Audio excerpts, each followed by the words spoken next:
48시간 동안의 시간대별 행동 수칙이 무려 271단계나 될 만큼 시나리오가 세밀합니다. 기상 여건과 조류 이동을 감시하는 팀, 응급 상황팀, 장비 동원팀, 인력 수급팀, 심지어 법률팀과 재정지원팀 등도 운영됩니다. 피해 발생에 따른 각종 법적 문제와 주민들의 피해 보상 문제까지 가능한 모든 상황을 다루는 것입니다. 따라서 대책본부는 팀별 정보 공유와 유기적인 협조가 훈련의 관건입니다. So it's not giving somebody information and then someone having to translate that to somebody else. So things should be very transparent for communication. That's really one of the largest goals in the whole exercise. 다른 곳에는 해양 동물을 구조하기 위한 동물 보호소가 설치됐습니다. 사고 발생 나흘 만에 기름은 메인주에서 뉴햄프셔를 지나 매사추세츠주까지 퍼졌고 캐나다까지 간접 영향권에 들면서 일대의 바다새 수백 마리가 기름으로 오염된 상황입니다.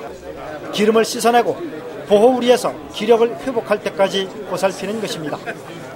Is going to have impact on the wildlife, and that's going to be our primary responsibility as far as addressing that. 미국의 해양오염 방제 훈련은 지난 1989년 알래스카 앞바다에서 일어난 엑슨 발데스호의 25만 배럴 원유 유출 사고에서 비롯됐습니다. 회복하기 어려운 생태계 파괴와 천문학적 비용 손실을 겪은 미국은 90년 관련 법을 제정해 해양오염 방제 대책에 나섭니다. 유류 선적항을 가진 주들은 물에서 기름을 분리해내는 방제선 보유가 의무화돼 본토에 16척, 미 전역에 24척의 기름 제거선이 확보됐습니다. 또 정유회사는 방제선을 보유하거나 방제 전문회사와 계약을 맺고 사고 발생 40시간 이내 초기 대응을 책임지도록 의무를 강화했습니다. Every vessel that comes to the United States, every facility that transfers oil, in accordance with OPA 90, is required to have on retainer an oil spill response organization or a cleanup contractor available to come in and clean up any spills that occur. So the primary responsibility for cleanup is on the vessel or facility owner. 이후 94년부터는 3년마다 주기적으로 유관기관들이 모두 참여하는 합동 실전 훈련을 시작했습니다. 2004년 훈련부터는 중화제 살포가 극히 제한됐습니다. 기름을 포집한 중화제가 바다에 가라앉은 뒤 장기적으로 2차 오염을 일으키는 것으로 밝혀졌기 때문입니다. 또 기름 제거 작업에는 전문 인력만 투입하는 것으로 제한됐습니다. 우리와 크게 다른 점은 기름막 제거 작업에는 보호복을 입은 전문 인력만 투입된다는 것입니다. 기름 찌꺼기에서 나오는 유해 물질이 건강에 심각한 위협을 주기 때문입니다. 따라서 태안 앞바다를 가득 메웠던 자원봉사자들처럼 훈련받지 않은 사람들은 미국의 해양 방제 체계에서는 유출 현장에 접근할 수 없습니다. And here, in order to work on cleaning oil off a beach, you have to take a special course. 지금까지 7차례 훈련은 해안과 내륙을 오가며 실시됐고 여름과 겨울, 심지어 얼음 위와 얼음 아래 오염 상황까지 각종 시나리오를 만들어 훈련 때마다 경험을 축적했습니다. 대책본부를 호텔에 설치하는 것은 이런 훈련 경험에서 비롯됐습니다. 최대 600여 명의 인력이 하루 24시간 최소 열흘 이상 일하려다 보니 숙식과 휴식 공간 확보가 절실했기 때문입니다. 이번 훈련은 특히 국경지대에서 실시된 만큼 캐나다와의 공조 노력도 병행됐습니다. 해양오염 방제 훈련은 신속한 초기 대응과 장기적인 생태 보호 프로그램을 염두에 두고 정부 기관과 유관단체 그리고 민간과의 협력, 나아가 국제 공조를 원활히 하는 것에 초점을 두고 있습니다. 훈련을 통해 경험과 자료를 축적하고 매번 이를 보완하며 새로운 대응 매뉴얼을 만들어가는 미국의 노력은 우리에게 많은 시사점을 던지고 있습니다.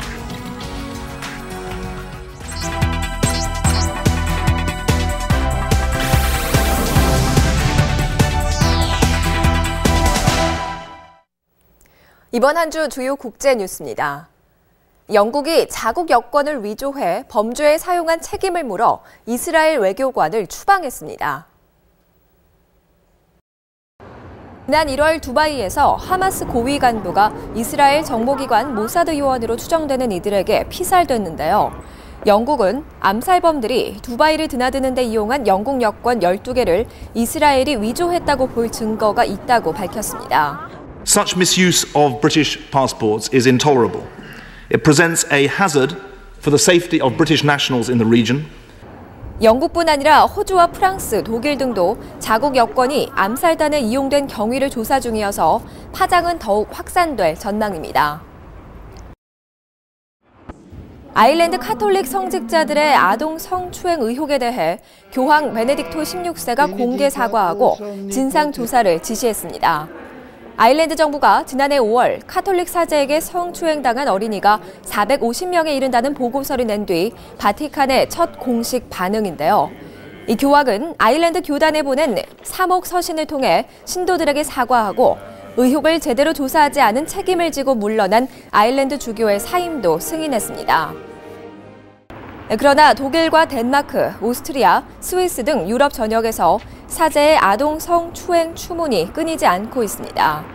여기에 교황이 지난 1996년 추기경 당시 교회를 보호하기 위해 아동을 성추행한 사제를 끝내 징계하지 않았다는 문건이 공개돼 바티칸을 당혹스럽게 하고 있습니다. 세계 최대 인터넷 시장인 중국과 세계 최대 검색 업체인 구글, 검열을 두고 그동안 갈등을 빚어왔죠. 결국 구글이 중국 본토에서 검색 서비스를 철수했습니다. 지난 23일부터 구글 차이나 방문자들은 홍콩 구글의 중국어 사이트로 자동 연결됩니다. 검열이 없는 홍콩으로 우회해 검색 서비스를 제공하겠다는 겁니다. 하지만 중국 정부와의 신경전은 계속되고 있습니다. 이 홍콩 검색 엔진에서 태난먼 민주화 운동 등 민감한 내용 검색은 계속 차단되고 있고 중국 기업들은 당국의 보복을 우려해 구글과 제휴 서비스를 줄줄이 중단하고 있습니다. 우주 관광 시대가 조금 더 가까워졌습니다. 영국의 버진 갤럭틱 항공사가 개발한 우주 관광선 스페이드십2가 첫 시험 비행을 성공리에 마쳤는데요. 운반선에 매달려 미국 캘리포니아 사막 상공을 약 3시간 비행했습니다. 조종사 2명을 포함해 한 번에 8명이 탑승할 수 있는 이 여행 상품은 1년 반쯤 뒤부터 본격적으로 판매되는데 비용은 1인당 20만 달러, 우리 돈 2억 2천만 원이 들지만 이미 300여 명이 예약했다고 합니다. 지금까지 클릭월드였습니다. 월드컵 개최지 남아프리카 공화국 분위기가 요즘 심상치 않습니다. 월드컵 대회까지 70여일이 남았는데 축제 분위기가 무르익는 것은 고사하고 요하네스버그와 프리토리아 등 주요 도시에서 흑인 빈민층 시위가 빈발하고 있습니다. 물과 전기가 끊긴다거나 집이 철거된다거나 주로 주거 문제와 관련한 집단 행동인데요. 최근에는 택시 운전기사와 학생들도 가세하면서 사회 혼란이 가중되고 있습니다. 이 시위 양상도 경찰이 공포탄을 쏴야 할 정도로 격렬합니다. 월드컵 안전을 걱정해야 하는 상황인 것 같습니다. 특파원 현장 보고 오늘 순서 마칩니다. 고맙습니다.